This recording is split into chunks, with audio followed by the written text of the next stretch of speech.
Well, today I'm going to share with you how I prepared for my first two Ironman races.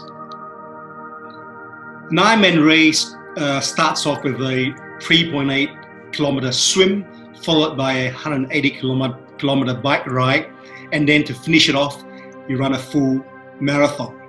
And it's been said the best way to get fit is to sign up for an Ironman race. And from then on, you'll win over the mornings, you'll be motivated to get up, to go for that run, that swim, that bike ride. And I believe for good preparation's sake, 6 months training is optimal, or at least required. From my experience, typically I had to train from 8 to 13 hours per week. And over the course of that 6 months, you slowly build up your fitness with periods of rest and to consolidate the fitness that I've built.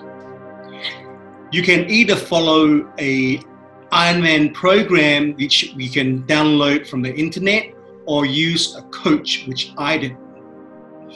And the coach put my training schedule on a program called Training Peaks, which can help monitor your fitness, progression, and fatigue levels as to when you require a recovery period.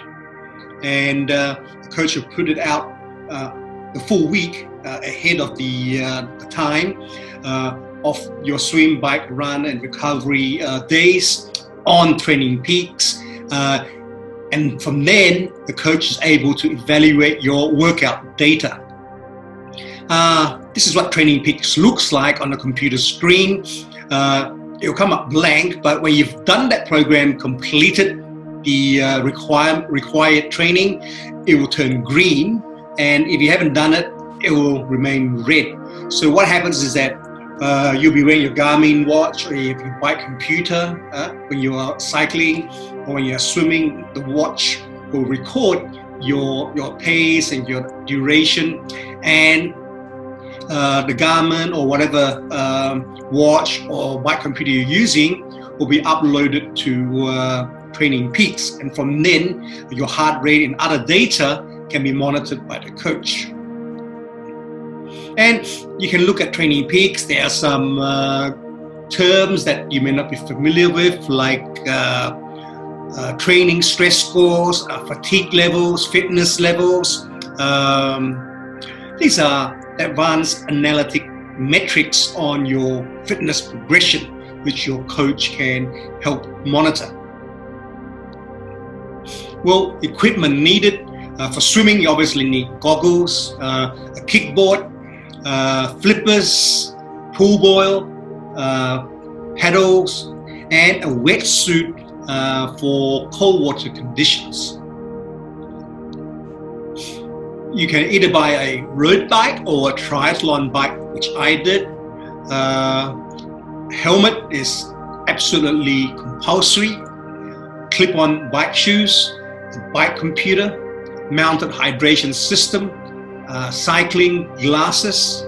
I bought a smart trainer so I can use Swift for indoor cycling training. Where I live, it's not very safe to cycle out on the roads, so it's only on the weekends that I get to have long rides elsewhere out from this urban area which I live. So during the weekdays, I will do my cycling training indoors using the smart trainer. I have a power meter which I can monitor my FTP build-up, whether I'm improving, and a bike travel bag when you go to races. Whether you should buy a road bike or a triathlon bike, there's every reason to buy a triathlon bike if you're in it for the long haul. The road bike position is more flexed. The overall geometry of a triathlon bike provides greater recruitment of the gluteus and hamstring muscles during riding. This is highly beneficial because it means that your quadricep muscles will be less fatigued and therefore fresher for the running leg of the event. When we look at these muscles while riding a road bike, we see that they are placed in a position of greater flexion, which simply put means that they are less able to contract. Besides forcing the quadriceps to work harder, this can also place your lower back in a more vulnerable position, leading to greater discomfort and an increased potential for lower back pain, which may prove fatal to your success when you come to transition from cycling to running. It should also be noted that given the complex nature of a triathlon bike, ensuring that you get a proper bike fit for the bike at your local bike shop is absolutely necessary. You can see the graphic difference between a triathlon bike and a road bike. The triathlon bike has a shorter top tube compared to the road bike. And this is a Garside study which was published in the Journal of Sports Science in the year 2000. The Garside study tested athletes in a biomechanical setting. In other words, aerodynamics on the bike were not a factor in the results. Aerodynamic benefits would be in addition to the biomechanical benefits from a triathlon bike. Basically, subjects perform a 40-kilometer time trial on a road geometry bike in a stationary trainer, and then they went for a 10-kilometer run on a treadmill. And later, the same subjects repeated the test protocol, but they used a triathlon geometry bike on a stationary trainer and then did the 10-kilometer run on a treadmill. Time saving for athletes running off the triathlon bike were enormous. They averaged a full 5 minutes time savings on the 10-kilometer run when they transition off a triathlon bike as opposed to transitioning off a road bike. Simply put, you'll run faster and more comfortably off a triathlon bike than a road bike. Equipment for running, triathlon watch, so you can capture your running metrics, your RPM, steps per minute, your stride length, tri suit, running shoes, running clothes, hydration bottles, and a running cap. Training leg for the swim, you can follow the program given by your triathlon coach. In addition, you can join open water swimming training, which I did. On Facebook, look for Swim On. They will teach you how to navigate through the water, the buoys in the sea. They will teach you how to for sighting and some very crucial open water swimming skills, which can be learned if you join some sessions held by Swim On. And you learn how to draft behind faster swimmers, which will make your swim leg easier. And prior to that, I joined a master swimming group called New Wave Swimming Club. You can find them on Facebook. I went for some swimming video analysis. Thereby, they can video your strokes while you're swimming in the pool, and thereby correct your strokes. The training for the bike leg, you can join group rides. There are many cycling groups, and vary the place you cycle to make it interesting so you don't get tired of the same cycling venue. And it's a good time to test your nutrition for the actual race.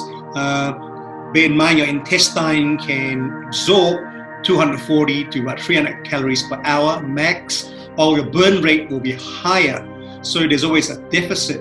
And it's hard to take your nutrition when you're running. So the bike leg is very important, where you test and you calculate the nutrition you need. Your sweat rate will determine your salt requirements for the race during the bike leg, and the your run leg, you may need a certain amount of salt replacement. The training for the run, you can join running races. Interval sessions can be done at a track or a place with little traffic. You can join occasional group LSD runs, or some runs your coach will give you during the weekday or during the weekend, running off a bike session. So these are the training that your coach can vary and mix them up. So it's often been said that nutrition is the fourth discipline in Ironman after the swim, bike, and run. This is in a video in itself, which I won't go into. Getting the nutrition right is important for a good race. Strength training and yoga helps prevent injuries, stretch yourself, helps maintain proper form further into the race if you have strength training. And I also use a foam roller for recovery periods. Miscellaneous rest days are important. Your coach can factor those in.